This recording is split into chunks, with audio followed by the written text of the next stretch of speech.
Today we're going to do the Rim of the World Trail to Haines Canyon. This hike requires a couple of cars. You need to park the first car at the top of Haines Canyon Avenue, and then the other car we're parking at Duke-Majian Wilderness Park, which is where we're going to start our hike. Here is the Messonnier barn, and then the parking lot. You just park there, and then we're going to be heading up. This is the same trailhead as the trailhead for the Messonnier Loop, as well as the Redoubt Trail.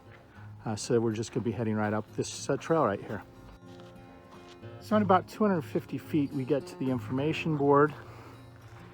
We've just come up these stairs here, and we're going to be heading up to this trail.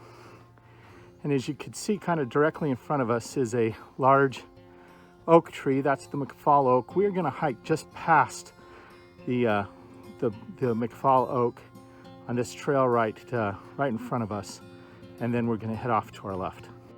So I've now walked about 1,100 or so feet, and this is looking down the trail the way we just came. There's the McFall oak, and right here is the intersection of the trail.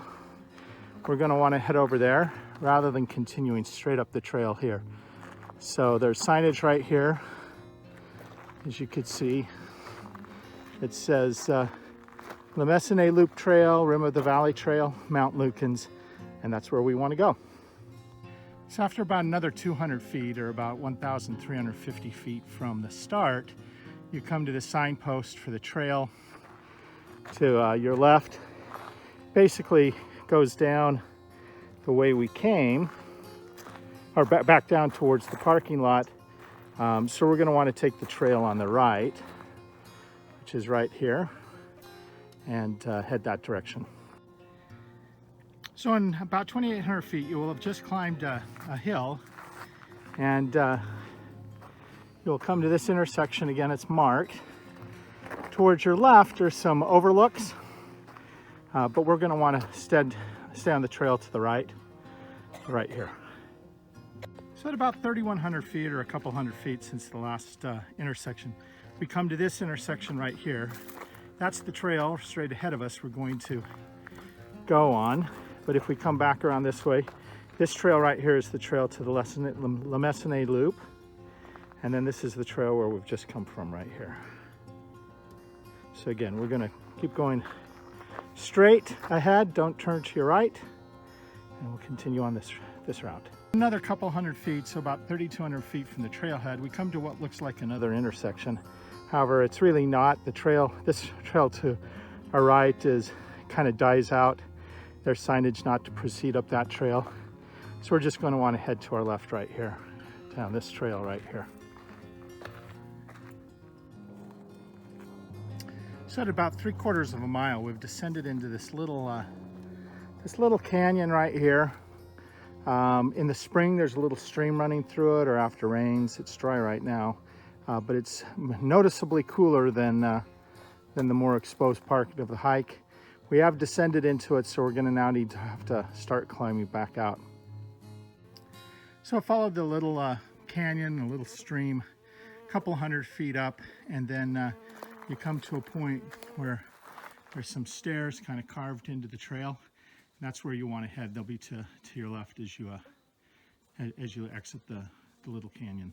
5 miles, you come to these little intersection here with a couple of trails looking like it leads off to the left. You're going to want to stay on the main trail, which is the trail to the right. So at about 1.82 miles or so, you come to this little intersection. There's a steep trail off to the right with some steps that leads to the top of this little hill where there's an overlook. The main trail heads to the left. Just if you want to go to the overlook, great. Otherwise, just stay on the main trail to the left. 2.5, you come to this fork right here. There's no trail marked, but there is a marker post there. To the right is the trail up to the top of Mount Lukens, which you can see right there. And then to the left is the trail down into Haines Canyon, and we're going to want to go on the trail to the left. So in about 3.5 miles, we've descended down into the canyon now. You come to this road barrier, this is where the fire road is. We'll just go around it, and then we're going to a little bit, take a left and head down towards the canyon, which is kind of down that way. Trees are blocking it, but that's where we're headed. So about 100 feet or so from the that road barrier, you come to another fork in the road. Here's the road that goes up the canyon. We're going to head towards the left to start heading down the canyon. Another couple 100 feet, again, you come to another fork. To the right goes up canyon, and then we're going to follow it down canyon. So just head to your left down the canyon. So here's another fork. We're at about 4.4 miles or so, a little more than that. And we're going to want to just kind of head to the right. If we go straight over here, here's just the catch basin. So we'll just kind of want to go to the right around the catch basin. That's where we'll head. We're at about 4.6 miles, maybe just a little under that. You get to this area right here, you can see there's a trail to the right that heads up, and there's this trail that kind of continues to follow around the catch basin, and that's the trail that we're going to want to take. So at about 4.7 miles, you come to this gate along the road and just go around it and continue to walk around the little catch basin, which is right over here. So here we are at the end of the road. It was altogether probably about 4.83 or 4.84 miles. This road right here turns right into Cook Canyon Avenue, where we'll walk back to our car. You can see where we came is up this road right here, and there was some shade in Cook Canyon, some shade when you drop into the little canyon on Rim of the World Trail, but otherwise a lot of exposure, not a lot of shade on the trail, but some really wonderful views of the Crescenta Valley and of the San Fernando Valley. You can even get some views into downtown Los Angeles, and you could see right there, there's Mount Lukens.